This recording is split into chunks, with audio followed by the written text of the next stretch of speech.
Welcome to Marketing Mistakes and How to Avoid Them. Here's your host, Stacy Jones. Hello, everyone. I'm so happy to be here today with you and want to give a very warm welcome to Lash Fary, who's joining us from here in Los Angeles to discuss his over 20 years of experience in working in celebrity endorsement and brand partnerships.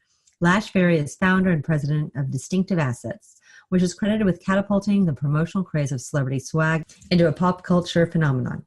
With a resume of top award shows that spans 2 decades and a client roster that includes a who's who of Hollywood, Lash appears frequently on numerous television programs as an expert guest and is quoted regularly in a broad range of publications. Lash blends a business degree from the University of Virginia's acclaimed McIntire School of Commerce and management consulting background with a uniquely Hollywood pedigree that includes author, inventor, host, gift guru, entrepreneur, and influencer. Lash and I have discussed many a celebrity lounge and gift bag partnership over the years, and I wanted Lash to join our Marketing Mistakes and How to Avoid Them podcast today to specifically talk about what he has learned from his experience in creating such events as the yearly Grammy Gifting Lounge from the side of an event lounge producer, and gain some additional information on what his advice is for companies who are interested in leveraging this fantastic marketing opportunity for their own brands. There's a lot involved in crafting a robust celebrity marketing program, and there are a lot of mistakes you can make along the way that Lash's experience and advice can help protect you from. Today, we're going to talk about how to best prepare your brand to take on the world of celebrities through gifting lounges and gift bag opportunities, and how to get celebrities excited to work with your brand. We'll learn what has worked from Lash's experience, what maybe could be avoided from other brands' mistakes, and where so many other brands are missing the mark. Lash, welcome. Thank you so much, and thank you for that lovely introduction. You are very welcome. So happy to have you today. Tell us a little bit about your background, how you became involved with celebrity marketing and endorsements, and ultimately launched Distinctive Assets. I've been doing this for 20 years now. I cannot believe we're getting ready to celebrate our 20th Grammys. And we started out, funny enough, in a slightly different lane.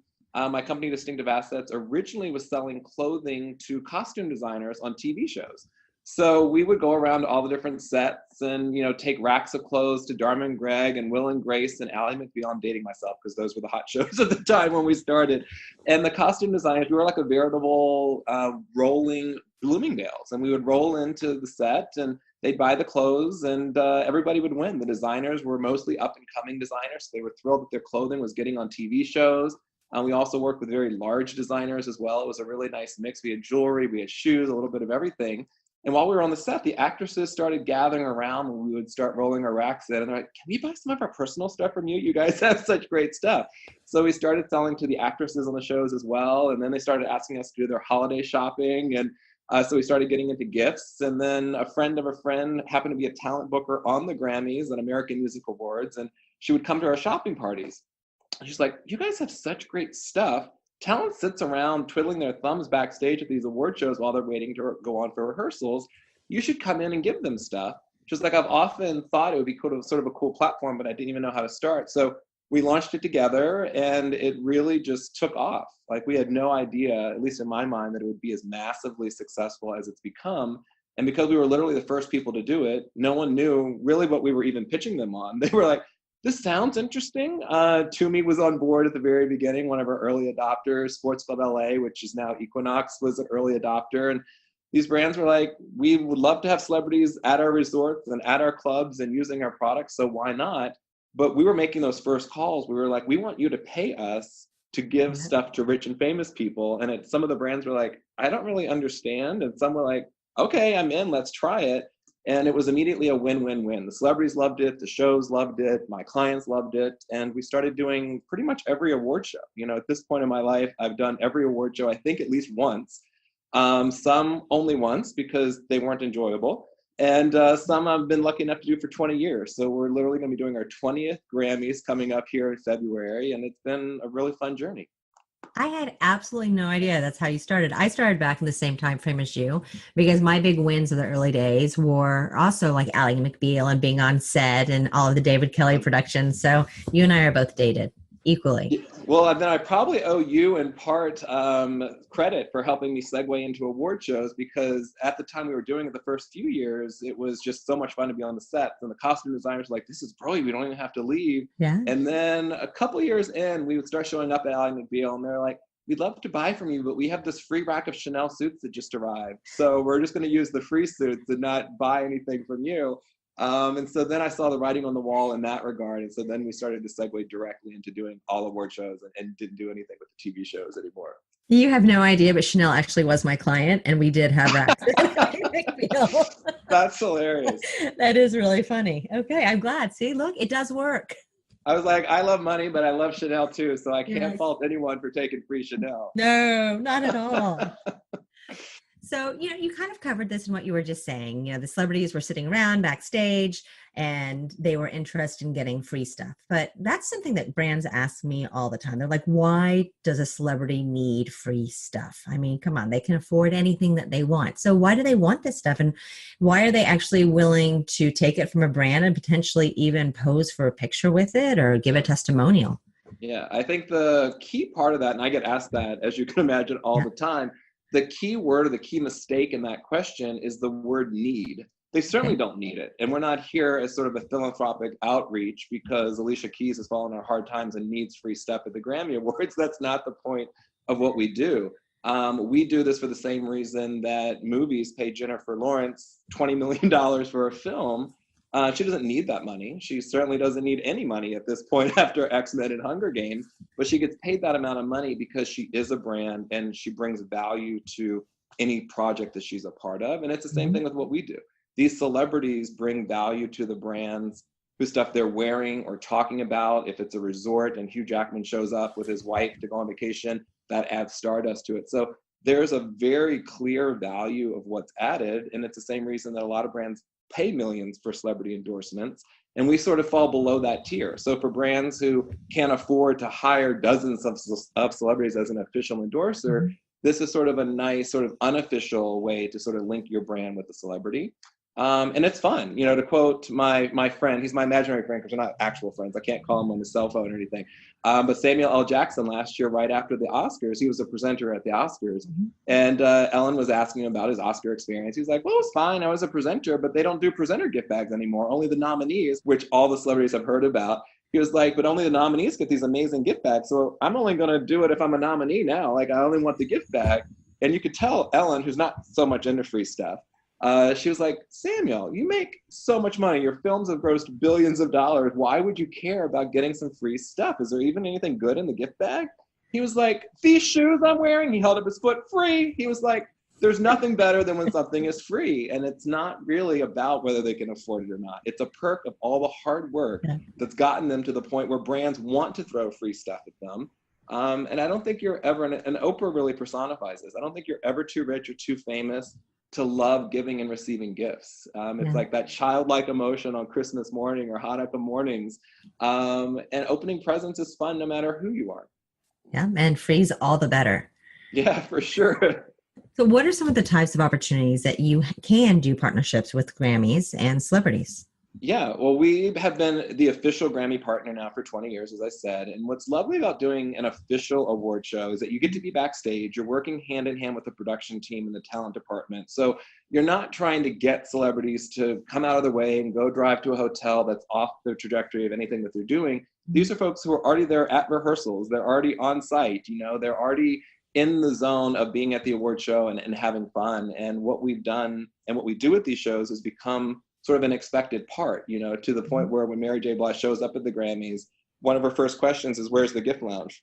Because they know it's a fun perk. Rihanna, and I think a lot of folks who do our events are surprised at the sort of level of folks who come through the lounge because they're used to doing these offsite gift lounges where it's really hard to drag top level talent to come to them. So they're there and they're, you could tell they're the clients who are a little jaded or, suspicious, like, is anyone really going to come? And I remember 4 years ago, our first guest, literally our first celebrity guest was Sting. And he walked in and I think people were like, wow, legit people really are going to be coming through this event. And then Rihanna came through later in that day with her girlfriends. And I think people were really taken aback. They were like, oh, we didn't think Rihanna would do it. I'm like, Rihanna loves it. If she's had especially if she's had a tough rehearsal, she loves to come through and shop with her girlfriends, and she'll come through on the condition that she can bring her girlfriends with her that she's brought, which we're happy to accommodate. Justin Bieber has come through. And what I particularly love about, especially the Grammys, is that you get stars on the upswing a lot of the time. So, when Justin Bieber came through, he was just a little YouTube sensation from Canada that no one had really heard of much about at the time. And the pictures from that Grammy Lounge he came through probably 10 years ago now, some of these clients are still using and are still using for promotion and are still able to say Justin Bieber received their gift, because there's longevity to some of these celebrities, especially at the biggest show in music, which is the Grammys. Right. It's the gift that keeps on giving for brands for years to come. Yeah, for sure, for sure. And, not every celebrity wants to come through a gift lounge. They're either not in the right mood, or if it's a woman and she hasn't done hair and makeup, she doesn't want to do pictures. We never make taking photos a condition to come and receive their gift. We're there to give thank you gifts to these folks for being a part of the show. If they do, that's lovely. And if they don't, the celebrity has still gotten a really lovely gift, and the vendors have still gotten to meet really lovely people. And I always tell clients who are there, don't ever do a gift lounge if your experience is contingent on getting a photo with one specific celebrity. So if you're here only to get a picture with Adele and you care about no one else, you probably shouldn't do a gift lounge, because you really have to have a little bit of flexibility and a little fluidity to understand you're going to get some, you're not going to get some will be busy. Some really don't like gift lounges. Adele doesn't particularly like gift lounges. She likes free stuff. But British celebrities tend not to really get the American phenomenon of free stuff quite as much. So I remember the last time Adele was at the Grammys, we had Hasbro doing amazing suite of games, like 5 of their latest and greatest games. And Adele had heard that there were games in the gift lounge, and she didn't want to come up, but she wanted to know if we could send the games down for her kids to play with. Or kid, I forget how many she had. There was at least one in her dressing room that wanted games. And so we sent the games down to her dressing room, and it was totally fun. That's awesome. And I think brands sometimes forget, it is beyond the picture, because sometimes a celebrity might actually say something that you could capture, and that's fantastic. Or what we've also seen with photos that have happened with someone who, you said on someone who's up and coming, who's rising, their star might hit even a year or two later, but you have these photos and they're out on the internet and they get picked up by media outlets and reused and reused and reused. And sometimes it happens like not even the next year. Sometimes it happens in the moment. My favorite category at the Grammys is Best New Artist, because invariably they'll be the folks, Best New Artists always love coming through the gift lounge, because for the most part, it's their first experience doing it. So they'll come through and you can tell some of the clients are like, who is Esperanza Spalding? I've never heard of her. Or at the time, who is Zach Brown Band? Right. They're just a bunch of country bumpkins. That's the reception they had. And then they saw them perform at the Grammys. They're like, oh my gosh. And then they won Best New Artist. They're like, oh my gosh, we have all these pictures with the Zach Brown Band. And we have all these pictures with Esperanza Spalding.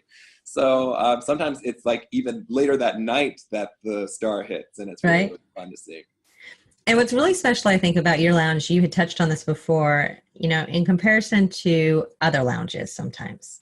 Other lounges that are offsite don't necessarily get the star caliber. They get a lot of people who might be on their way up and a lot of people who might be on their way down, and not necessarily those A-listers that brands are always hoping for. Yeah, I see it all the time. I used to do about 20 award shows a year. I did a lot, and they were all official. And then I tried one unofficial one, and I was like, I don't know how people do this. I was so stressed. I was like, how do they get talent to come? And then I'd have clients like, oh my gosh, we've done a couple of these and no one that helps our brand really came. Right. Or people who are maybe it's an Oscar gift suite and then they have a bunch of TV people coming through. I love television. I watch more television than a fat teenager. But I don't get the connection sometimes. It's sort of a free for all and they're giving away hundreds of products to try to reach a couple of people. So I think you can just do some due diligence to sort of tell, does the gift suite make sense for you? If it's official, that's already a huge stepping stone towards making the decision easier for you. And if the demographic makes sense for you. But if you're one of 5 Golden Globe suites that's going on around town, it's going to be really hard for you, that suite, to differentiate itself from others in terms of getting press and getting talent to come. So right. I think official is always really, really nice. And then like what we do for the Oscars, for example, the Oscars hasn't done anything official gifting wise for over a decade. So rather than being one of dozens of off-site official gift suites, I said, what can we do that's really going to deliver value to my clients? Because that's really what they wanted is value and to reach the top nominees. So we do a gift bag only for the top 25 nominees. So it only goes to best actor, actress, supporting actor and actress, and director. So you're only giving it to 25 people. It goes to those people. And we actually are getting calls in many cases at our office when they see on Entertainment Tonight what's in the gift bag to make sure we have the address of where to bring their gift bag. We get calls from people in categories we're not even gifting wanting the gift bag. So for our brands, getting press and exposure and getting product directly to the 25 that matter is way better than being part of a gift suite where you've got some people, maybe they were in the movie, but they weren't even, top talent in the movie. So brands have to make those decisions for themselves. But for me and my clients, I decided I'd rather do fewer but larger events each year. So rather than doing 20 of these different award shows, I did the BET Awards, the ACMA Awards, the CMA Awards, all these shows. I really now just do Grammys, Latin Grammys, and then the special non-official gift bag that we do for the Oscars. And my brands are able to focus their energies and efforts and their outcomes on a couple of key events that have marquee value rather than spreading it out over a bunch of smaller events where it's really hard to get value for the brands. No, that makes sense. And then, you were mentioning the Oscar nominees gift bag. So many brands are like, they call us and like, oh, we want to be at the Oscars. We want to be in the official Oscars gift bag. We want to be backstage. And the Oscars stopped doing that a long time ago because of tax implications for the celebrities, I believe. That was one of the primary reasons why they didn't want to do it, because celebrities had to pay for all of the dollars that were coming to them, and the Oscars didn't want to be responsible for having that to was cover certainly costs. The reason they gave. I think the real reason was something else. I think the real reason is that they felt it was a distraction from movies and what they were there to do, which was celebrate movies. And I think they felt there was more public interest in Gwyneth Paltrow's gift bag than in the best foreign film or the best documentary short or like whatever some of the smaller categories are. So I think for them, it was a way to focus on their core business, which is promoting movies. So I think it was sort of a smart decision, because the reality is that the tax thing has never changed in the history of doing really gift bags or business. Celebrities or any of us are responsible for claiming any gifts we get that are business gifts on our taxes. And to quote my friend Jennifer Love Hewitt, when she was asked about it at the Emmys one year about whether she was going to accept her Emmy bag because there were tax consequences, she was like, oh my gosh, I love gift bags. And Ryan Seacrest was like, well, what about the taxes? She was like, I can afford my taxes. It's all fine. So as a worst case for these celebrities who are fortunate enough not to have to make decisions in their life based on financial consequences for the most part, even if they get $100,000 worth of free stuff and just have to pay the taxes on it, it's still a pretty good deal. It is 100%. And you actually take the Oscar nominee gift bag to a new level. You're not just doing a gift bag. You actually have a whole satellite media tour that's attached to it. You really work it to get your brand's exposure. Yeah, it's like apples and oranges. What we do for the Grammys is so different than what we do for the Oscar nominees, because for the Grammys, we're backstage, we're on site, there's celebrity interaction, there's photos with, the celebrities who are willing to take pictures. It's much more of a celebrity interactive experience for the brands who participate in that, as opposed to the Everyone Wins, which is what we call our nominee gift bag that we do for the top Oscar nominees, where so much press comes out of this. Like, it blows even me away every year when I'm doing the press recap report, which, by the way, that's something I encourage anyone listening to do. If you're trying to vet companies and evaluate whether you want to be a part of an opportunity that they pitched you on, just ask them for a copy of the client recap report from the prior year that they've done. You'll see right away what came out of it, who attended, what press came out of it. It's really an easy benchmark to see if it's something that's worthwhile for your brand to think about being a part of. So in any event, for the Everyone Wins bag, yes, we're delivering it to talent. And Viola Davis went on several of the trips that we gave her last year. And the redemptions are crazy that we get for that gift bag, but we do a satellite media tour, which I thank Crest for. Many, many moons ago, Crest hired me, I think it was 18 years ago, to be talent for a satellite media tour that they were doing as part of our gifting to the Oscar talent. And I had never even really done a satellite media tour. I didn't really understand what it was. And for those of you listening who don't, it's one of the most effective, amazing publicity things you could ever do, because basically I stand there in a studio and I do about 30 live morning interviews to news programs across the country, places I wouldn't be able to logistically fly to Philadelphia, and then Atlanta, and then Cincinnati, and then Seattle, and all these places. And over a 3-hour window, I do 25 to 30 interviews promoting what's in the gift bag. And it's basically commercial adjacent. So the airtime has to be purchased. There's an additional fee for it. It's not inexpensive. So we have sponsors who underwrite the cost of it in exchange for being a guaranteed verbal mention in the interviews that I do. And it's just been a really, really effective marketing tool for the brands who want to participate, but their key lever is getting verbal mentions of their brand in media outlets. That's Right. nothing. I unfortunately don't own any media outlets. Maybe one day. And so whenever I'm asked, I'm like, I wish I could guarantee you press coverage. I can't. Any company who guarantees you press coverage, you should be a little suspicious of, because it's not really possible to do. But this is one of the few times where I can actually guarantee it, because I bought the airtime on behalf of the clients that split the cost of the Satellite Media Tour. And I guarantee it's live TV. So what comes out of my mouth, I decide what comes out of my mouth. So I'm able to mention the top 3 or 4 brands who have underwritten the Satellite Media Tour and get them guaranteed mentions in top 20 markets across the country. That's great. That's a nice guarantee versus Yes. here you're in the bag and you can say you've been in a nominee's bag. For sure, for sure. And if you're a Crest and you can afford to do a Satellite Media Tour anytime you want, great. But for a lot of our clients, they don't have Crest promotional budget. And so for them to be able to have a smaller cost and have that total cost of the Satellite Media Tour split between 3 or 4 brands, it's really a nice win-win for all the brands who are participating. Well, and just the whole management of it too, and the ability to not only book the media outlets, but also to have you as talent there speaking and covering the marketing messaging that needs to be covered. Yeah, I mean, I have many friends in the industry who are hired as talent. They're on different talk shows on a regular basis and they're hired as talent. Their talent fee, to your point, is actually the same cost as what it would cost just to participate in my Satellite Media Tour, because I'm spreading it out over multiple brands. So it's a great thing, and I encourage people, whether it's with me or whether you have an opportunity to look at other Satellite Media Tours that are groupings of products. I highly recommend that brands do that because it's very, very effective.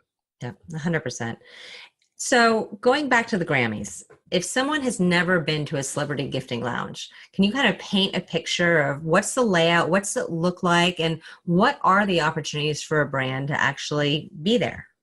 I love the way our Grammy lounge has evolved. We used to be inside at the Staples Center in a room inside. And obviously it's a physical room, so we were sort of restricted in terms of how many vendors we could have there, how many clients we could have there. It was usually about 12 to 15. And then I don't know how it came up. I think my event producer suggested one year that we think about putting a big tent, like the tents that you go to these super lavish rich weddings with, like the vaulted canopied ceiling and the subflooring.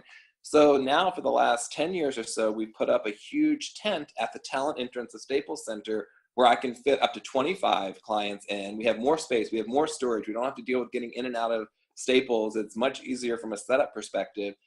So talent gets dropped off in their car, and literally 40 steps from where they walk into Staples is our entrance. So it couldn't be more convenient for talent. And I can't stress how important it is that it's convenient for them, because as much as Samuel and all the other celebrities love free stuff, they don't love it if it's inconvenient. That's the downside of them being able to afford it and not really need it, is that they don't really need it. So if it's not easy, they're not going to do it. So Nicki Minaj, for example, the year she was at the Grammys, I think it was 4 years ago now, she didn't have time. She was running off to Clive Davis's party, but she wanted her stuff. So she pulled up her pink Bentley to the entrance, like 40 feet over. She pulled it over, pulled up to the entrance and rolled down the window and asked if we could just bring the stuff to her car, which we did. It was sort of like drive-in movie style, where we just like brought it right to her window for her. She couldn't have been lovelier. And I mean, who doesn't love a pink Bentley? I mean, give me a break. Her car was insane. So in any event, the talent comes in, they check in, we assign them an escort. They get a huge duffel bag. It's sort of trick or treat style. They walk around to each vendor. They get an introduction. Each client is able to do sort of what I call their 90-second elevator spiel about their brand and why it's cool and what they're giving them. The celebrity gets it. We have Wire Image or Getty there taking professional photos that the clients get a copy of, again, if the celebrity is willing. Some celebrities won't hold the product either because they don't want to, or it conflicts with a sponsorship that they might have. But they might take a picture with the company owners. That's always been Sarah Jessica Parker's sort of line that she draws. She won't take a picture holding a product, but she'll take a picture with you as the company owner, which I think is a lovely compromise for somebody who has endorsement conflicts. And then if they don't take a picture, again, you had mentioned this before, you can still pitch in style that Rihanna just came through and scooped up 5 pairs of sunglasses with her girlfriends. There's still a lovely story there because you had the personal interaction. So they go around to everything. They have fun. They leave with a big bag of stuff. We also have a pre-assembled gift bag and a huge rolling duffel bag that they roll away. So it's sort of a 2-pronged gift. And so here they are, celebrities going around. They're going from table to table. They're getting their 90 seconds at each table. Brands taking photos. Well, can the brand actually take photos, or do they have to rely on Getty wire image photographers that you have? That's a great question. They cannot take photos on their own, on their Okay. cell phone or otherwise. There's an exclusive photography contract that the Grammys has with Wire Image, so they have to provide all photography on site. Okay. And you're getting a professional photographer anyway, so it's kind of a win-win for the brands. They don't have to pay for it. It's part of what they're separately. It's all part of what they're paying my company to do for them. And then they get copies of the photos. Wire Image uploads those daily, the best, and then after the event, we send them all the photos, even the good ones that weren't good enough to post online, so that they have all of the photos. They can never take pictures inside because there's all sorts of restrictions. So Daft Punk, for example, they're known for, and Sia, they are costume oriented and sort of their true identities are often shielded. So they have photo restrictions where they don't want their photos taken, which we honor. And it's really why so many celebrities like Ricky Martin and Faith Hill and Rihanna, who tend not to do other people's gift lounges, will do ours, because they know when we say there's no photos, that we don't try to trick them. We don't take them secretly or clandestinely. We really, really respect it. And one year Daft Punk came through and one of the clients got out their cell phone and took a picture, and it created a huge problem. Like, their manager was yelling, they left the lounge. It ended up being, it ruined it for everybody else, because they were happy to be there. They were going to go around to everything. And then after the third stop, they left because somebody took out their cell phone and took a picture. So we have very, very strict rules about it. And if you do it, we take your credential away and you're escorted off the premises, because it really does ruin it for everybody else. But at the same time, brands can, instead of capturing the photo, they can capture notes on what Rihanna's glasses she chose were. Yes. And anything she said, if she just thought something was darling or however it was, so that they can later on go and pitch that. Yeah, and they can take a picture of the item that Rihanna chose. Here's the necklace that Rihanna just picked up, and they can circulate that photo. And they can take pictures. They can't take pictures of the talent. I do let them, before the lounge opens, take pictures of their setup, of the mood, of the lounge. What I love about the Grammys and any event, which is why I often say choose the events you do carefully. The reality is that, I have a couple of brands that I launch on the side, a t-shirt company. I had a line of portion control plates. So a lot of times companies don't know that I own it. And so I get all the emails from other companies pitching me to be part of their gift lounges. So I see what's going on out there, and I see like what's happening and what people are trying to charge or what the situations are. I'm like, who would do this event? Like, I don't even understand how this makes sense for a brand. So first off, if the event itself has legs outside of whether or not you get a celebrity photo. So the Grammys, for example, I always tell my clients this. I was like, if for the first time in the history of doing this, we have zero talent come through our gift lounge, just being here backstage at the Grammys is social media content for you. It's a story. It's a press angle. You already have something, a win in your column before we even open our doors and before any talent even comes through, as opposed to being offsite at the TV Land Awards or, some random, not that that's not a lovely award show, but you're not going to probably get much press traction from saying you were a part of the TV Land Awards, unless it's on the network that carries the TV Land Awards. And I've done that show, so I'm not trying to disparage the TV Land Awards. I'm just saying that the bigger the show, the more likely you are to get traction year-round outside of what happened on the few days of the event. Well, I also think what people might not understand is, so when there is an award show in Hollywood, there are unofficial lounges that pop up all over the place. And there's still companies I've never heard of that have just started, and they're like, oh, we're going to throw a celebrity lounge. And then the next year they don't, because it was a little bit of a disaster. And there's some players that do it, and they do it very well, and they consistently do it. But again, they're not getting that A-list talent. They're not necessarily getting a ton of press coverage, but they're getting something. Yeah, I just recently did a home renovation, and I learned the hard way that when you pay for quality, you only cry once. It's an expression I had often heard, but I really got it for the first time after doing these home renovations and hiring people. It's like, oh, I'm going to save a few $1,000s, and then you end up, this is now going to cost me more to fix than if I just hired the good person to begin with. So I always do kind of chuckle, because a lot of the shows that I stopped doing, because I found that it was really hard to make money doing them. And let's face it, this is how I make my living. This is how I pay my mortgage. This is how I do all of the stuff.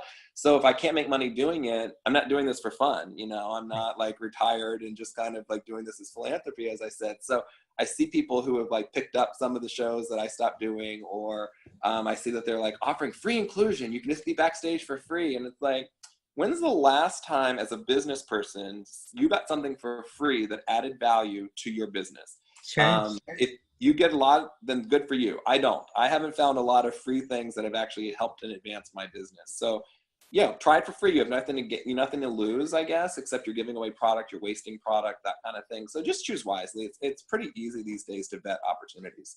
Yeah. So one of the things, we touched on press. You have press that actually come through the lounge as well. Yeah. And it's sort of an equal, it's sort of, the celebrities are important, but the celebrities are important to get press for a lot of the brands. So yes, we have media outlets that come. One of the things that I look forward to every year at the Grammys is one of my favorite moments is when the Late Late Show with James Corden does their segment. Like he always sends his parents as correspondents to come through the gift lounge, and they're the loveliest people.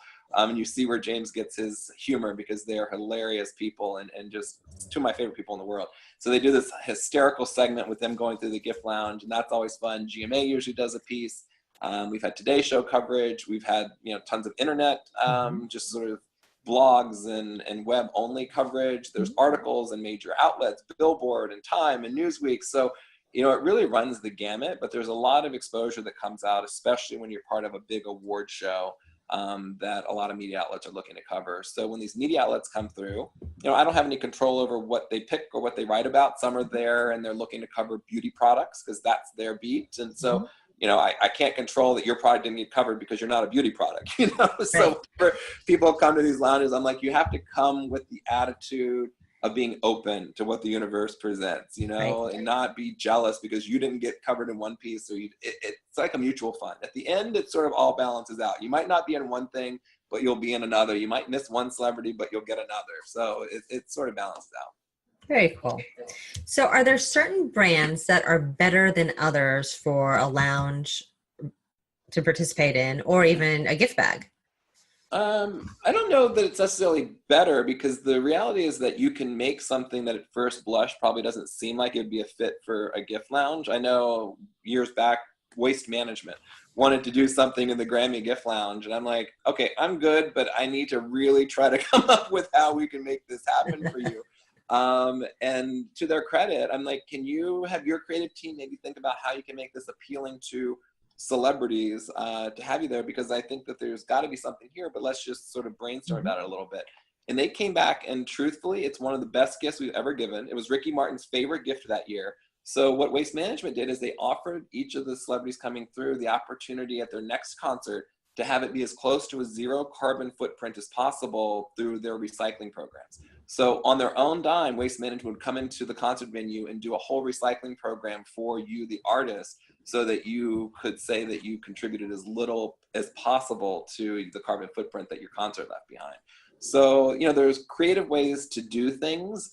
In general, the best gifts in a gift lounge are the ones that require selection. So it's a jewelry company that has multiple pieces, and you, Alicia Keys, gets to choose which necklace you like the most. It's sunglasses, and you get to pick out the pair that works on your face.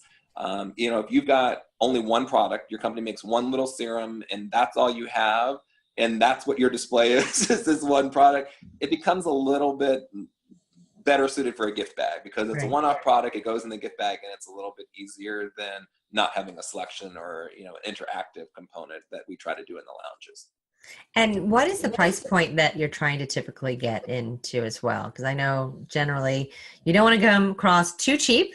Yeah. Usually $200 for the Grammys is what we try to shoot for in terms of the gift lounge value. But, it's a perception thing. It's not something, we hold, a really strong line on. Like if it's the perception is that it's a cool gift or it's a neat gift, then we can try to make it work. Like we have a pepper spray company this year who was desperately trying to be in the lounge. The pepper sprays are like $50. So what they're going to do is give you your whole family, basically the gift of safety. So you get a pepper spray for you. And then if you've got 5 members of your family, you get multiple so that everyone can be as safe as possible. So there's some creative ways to sort of address that, and sometimes there's no way around it, but usually we can come up with a solution. We had 5 Gum a few years back who wanted to be in the lounge, and so they created these gym bags that were full of basically a year's supply of 5 Gum. And it was one of the biggest hits in the lounge. People left like, dude, this is so cool. I'm not going to have to get any gum for the rest of the year. And it was just such a fun visual. So more is more is the general rule of thumb when it comes to gifting. So when in doubt, give more. And because we're giving such a specific group, and it's the presenters and performers, and it's not hundreds of people who are randomly coming through and their entourages and all that stuff, it's easier for the brands to do. Well, and you also mentioned, like with the, 5 Gum with the backpack, that you could actually package your item as well. You could marry it with other things in order to make a cool theme overall with it. Absolutely. And, and sometimes there'll be companies who have a product that can't be gifted. Like I'm working with an aviation company for our Oscar nominees because we always have these amazing trips for them. And it's a private aviation company, and, flying private, obviously giving away even one leg of a trip to go to Vegas from LA is like crazy expensive. So some things just can't be given away. So what they're doing is they're having beautiful pieces of To Me luggage created with a hang tag with their company name on it. And then inside the luggage, which they can use for their private flights, is information on their private jet service. So there are creative ways to give a gift that thematically ties with your brand, even if you're not giving your specific product away. Right. Especially if you're trying to get press out of it, where you can actually create something that's themed and kind of cool, and a reporter can run with it. Right. But what we don't allow is couponing, which is what I call it. So I'll have a lot of jewelry companies who want to be there showcasing their diamond necklaces and stuff. I'm like, well, I can see why you'd want celebrities to see your diamond necklaces, but what is your gift? Oh, they're going to get $10,000 off a piece of jewelry. I'm like, okay, well, your cheapest piece of jewelry is $50,000. So what you're offering them is a very small coupon to buy something. So it's not a gift if you have to spend money to get it. Right. So it has to be a free and clear gift. But last year we had Diamonds International there, and they obviously weren't giving away hundreds of thousands of dollar pieces, but they gave out these beautiful $200 bolo bracelets with tanzanite in them from Safi Kalima. They were lovely. They looked way more expensive than they were. They had this adjustable clasp, and then they obviously gave them information if they wanted to borrow some of their expensive pieces. Like when Little Big Town came through, the adorable ladies in Little Big Town found pieces that they wanted to wear on the red carpet that they were doing at the next event. So there are ways to do it, but you have to do it legitimately. So what is the best way for a brand to actually prepare for a lounge experience? How do they need to get ready? What kind of signage do they need to plan on? What type of table displays do they need? What is the presence and the build out, and how much space do they have, and what can they do? Yeah, I mean, I guess that really goes event by event. It'll vary. I can speak for the Grammys specifically, which we now for the last few years have streamlined. So, it used to be we let clients bring in their own signage. Some had big, some had small. There were different colors. And it felt a little trade showy. And so what we now do is we create uniform signage and sort of a sleek display. So everything looks visually similar when you walk in, and it's not quite so visually jarring. And we have sort of a visual theme and a color theme that usually ties in with what the Grammy social media campaign and Billboard campaign is.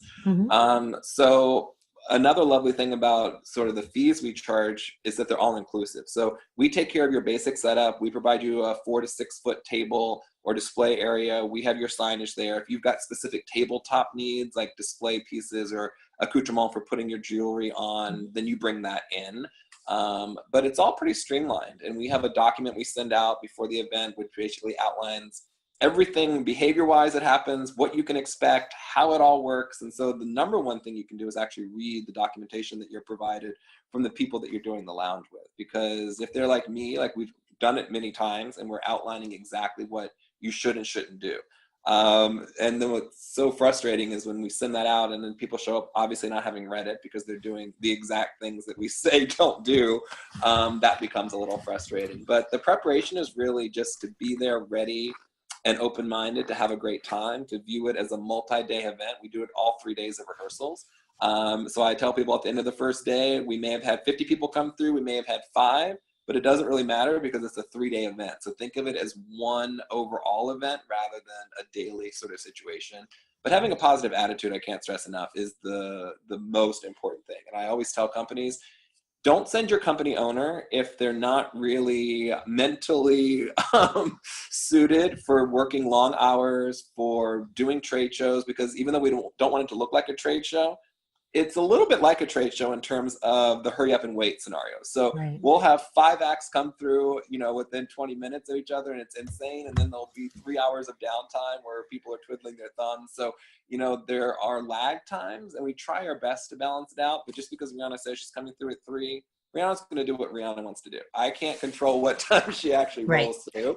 And so people who come who are complainers are the worst people to send for a lounge. So, it's hot, it's cold, I'm tired, I want to sit, I want to go inside. Why are the bathrooms so far away? It's like, if you're looking for problems, it's really not the best place to be. And so having a good attitude is the key. Yeah, you just have to really be receptive to having anything happen and be willing to go with the flow. Yeah, absolutely. And I find that that's the case with the celebrities when they do or don't take pictures. If you're just a normal, nice person who's like, I have this product, I'm very passionate about it, you're a super cool person, respect your work, here's a gift. And it's not like the first thing out of your mouth is, will you take a picture with me? It's like when you walk into a doctor's office and you have to have this like serious treatment done or something. And the first thing they ask you is for your insurance information or your payment. You're like, can we just like ease into it a little bit? Like, can you at least ask me how I am, kind of thing? And I find that that's the case. The clients in the lounge who are so aggressive and all they care about is getting this picture, and even if they're like little bulldogs with the talent senses that. So if you're just a nice normal person, they'll want to do more for you. They'll want to tweet about your product. They'll want to help you out. So that's sort of another key thing. Neil Patrick Harris was coming through one year, and I was filling in for a vendor who had to step away. And I was just chatting with him, and we were picking out stuff for his kids, and he wasn't doing photos. And he was like, I'm not doing photos, but you're so nice. I want to do a photo with you. I'm like, it's totally fine. Like, I don't need a photo. Like, it's totally fine if you just keep going. And he didn't know who I was just representing the company. So we didn't know that I owned the company that was doing it. He's like, no, I really want to do a photo with you. I'm like, no, it's fine. Like, take a picture with the product if you want, but because I was just nice and normal with him and I didn't have the expectation of anything from him, he wanted to do more than if I started out saying, I demand this photo with you. Yeah, I think people forget that celebrities are still just everyday people. They're real people, just like everyone else. They are. And it's just about respect and, all that kind of stuff. Also I don't know if he's still in business, but there was a guy who used to do gift lounges, and he charged vendors by the photo. And so as you can imagine, there was enormous pressure placed by him on talent to take pictures at every place. So, it became very, very awkward. And I'd heard stories from celebrities who were like, dude, I don't want to take any more pictures. Stop forcing me to take pictures. But because that was the way he was making money, it became a very awkward thing. So, right. I would say that's another red flag as well. If you're being part of a lounge and like the expectation is that every celebrity has to take photos, I guess that's the line you can toe, but you're going to definitely alienate some talent. You're definitely not going to get some really cool talent that you otherwise would have gotten to meet. Sure. Absolutely. So what are other opportunities for big wins for brands? Like what other advice do you have that would be really good for them to know, if anything? Well, another great thing that's happened in the last 5 years specifically, obviously social media has been around longer than that, but over the last 5 years, there's been a big shift that I've noticed in the brands who come. It used to be back when I started 20 years ago, unless I got them literally in print in InStyle magazine or in a newspaper, it wasn't a win. And now for them, like even stuff they do on their own, creating fun videos. We had a client who was backstage with us at the Latin Grammys a couple months ago who will be back at the Grammys, called Alpha Priority. They do concierge driver service and greeters that take you right to the gate at the airports. And they did this really cool video behind the scenes. They had a few little snippets of talent, but it was mostly just sort of a fun behind the scenes snippet. It was 30 to 60 seconds. It was on Instagram, and it was so well done and so cute. And it was something that they did in their downtime while we were at the lounge. So there's so much that brands can do while they're standing around, rather than complaining that it's hot or cold or there's no one coming through. They can create content that they can now use on their social channels, because that's really what it's about these days, right? Like, what are you Insta storing today, and what's new and different, and how are you setting your brand apart, and how are you going to engage fans, and how are you going to do a giveaway? You can give away some of the same items that you've set aside for the talent at the Grammys or the Oscars or whatever the show is that you're doing. So I'd say a big win for brands is just to think about what they can do on their own to leverage the fact that they're investing in this opportunity and to get traction on it throughout the year rather than just relying on what might happen over a 3-day period. Right. I mean, and when we've talked to people, we've had so many conversations over the years where someone's like, oh, I did a lounge. And yeah, I just didn't get anything from it. And my follow-up question to them has always been, well, what did you do with your photos and your assets and your takeaways? And how did you market it? And they always are like, yeah, we didn't really do anything. We probably could have. And no one should really enter a lounge, in my opinion, unless they are planning on doing that. Yeah, that's a great answer to them. The other thing I tell people too, because I hear that a lot, the downside about not doing as many gift lounges anymore is that other people are doing them and I can't control the quality of it anymore. And so sometimes my sales team's biggest job is to overcome the negative experience that they're having at other lounges, which, it is what it is. It's like lawyers, right? You have a bad experience with a lawyer, you think all lawyers are bad. But what I always tell people, I was like, just because you got food poisoning at a restaurant doesn't mean you're never going to eat out again. I would assume you just have to be more careful about the restaurants that you select. And so it's the same way with gift lounges. And I think it even goes back down to, basic marketing. What is your KPI? What are you measuring against success? So enter a lounge with a plan of how you're going to actually leverage this for success and what you're going to actually be goaling for. Absolutely. If you fail to plan, you plan to fail, whatever that adage is.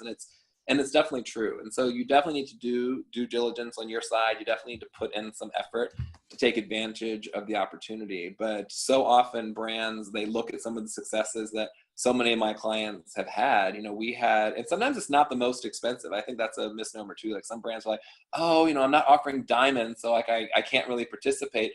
It's sort of the opposite. It's sometimes the kookier products that the press really loves to write about.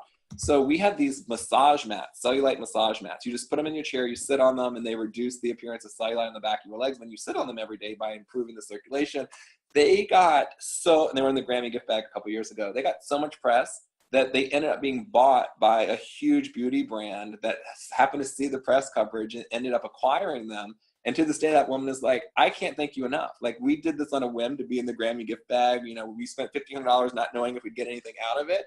I certainly didn't earmark them to get included in every single article that came out, but because it was a unique product, they were featured in every article that came out. So people hear about that and they want to win the lottery, but if you don't buy a lottery ticket, you're not going to win the lottery. So, I always tell brands, do something. Like, even if it's just starting on a small level, get your sea legs under you and see what happens and see how the experience goes, see, the professionalism of the team involved, whether it's me or some other company. You can learn a lot by doing a small event with a company and just doing a gift bag even. Are there any other big wins that you can think of, like brands that have just done a phenomenal job or that you've really just had a lot of fun with working with at a lounge? I always have fun with so many brands. One of my favorite brands right now, they're going to be in the Grammy Lounge. It's called It's a 10. And the owner, Carolyn, is this Latina entrepreneur out of Miami. She just launched a cosmetics line that's coming out this year. She has a hairdryer now. She's got 8 different sublines of her collection. And we helped launch her years and years ago at the Latin Grammys. So for me, it's always really gratifying when I see the evolution of brands and how they grow. And then they stay loyal and they still want to be a part. But I bring her up because people sometimes think, well, hair care isn't revolutionary, obviously. It's not the most expensive item in the world, but the truth is that people use it every day. And especially when it's great hair care. And what she does when she comes in a lounge, she sets up a beautiful display. She's got robust products. She gives away so much product. So she doesn't just give you shampoo and conditioner. There's like 12, she gives you the complete line of product with brushes and a hair dryer. So again, sometimes more is more. These celebrities, you kind of want them to remember you. And you want your product or your gift to stand out. And if you can, great. If you can't, doesn't mean you shouldn't participate. But when you can do a bigger compilation of product, I think it helps your product and your brand stand out and sort of positions you for success. Well, I think that is all phenomenal advice. Is there anything else you would like to share with our listeners today? I would just say, get involved. It's been something that for 20 years, I can personally say I've seen it change the trajectories for brands and for products. And, I'm not going to say you're saying every single brand that participates wins the lottery or has success, because to your point, some don't do any of the requisite work to follow through or to send out a press release or to put pictures on their website, any of these basic things. But it's I, with great confidence, book clients into the Grammy Lounge. So it's a templated success program. It's something that I look forward to doing year after year. Same thing with the Oscar nominee packages. These are things where the amount of press that comes out of these opportunities is phenomenal. Right. So I just encourage brands, if you've had a bad experience, give us a try. Or try it again, because I really do think that it's a powerful thing for brands, and I'm so passionate about it, and I see the benefits for it. Well, all of your passion has certainly paid off. You have built quite the empire of your lounge, and you're super well known, and you do really great work. So I'm so happy that you were able to share all of that advice today with us. Thanks so much for having me on, and right back at you. It's been such a pleasure to work with you over the years and to see your star catapult as well, and all the great stuff that you do. So it's just fun. And that's the other part of this business that I love, is how, yes, the products and the press and the celebrities is all great, but just the brands and the people who represent the brands and the people that I get to do business with outside of award shows, which I do, quite a bit of retainer work for brands as well, who maybe it's not an award show that they want to do, but they're looking for celebrity content. So I was hired by a new charity network that wanted to get celebrities involved and pair them with brands to create interesting content for good and to create cause-oriented content that was massively successful. So there are so many ways to leverage celebrities. It doesn't just have to be a gift bag or a gift lounge. There are lots of interesting ways to take advantage of it. And my company does all of that stuff. That's awesome. Yeah. And I think what brands don't understand sometimes, they'll kind of come into Hollywood and do a one-hit wonder. And Hollywood is about relationships, and it's about being seen and being there. So just getting your brand involved and active in the community is going to open doors and lead to so many new opportunities that you just never even would have planned on. And it all just starts on just pulling the switch and creating a partnership. I agree. Well said. Thank you, Lash. Thank you so much. Have a beautiful day. Thanks. Bye-bye.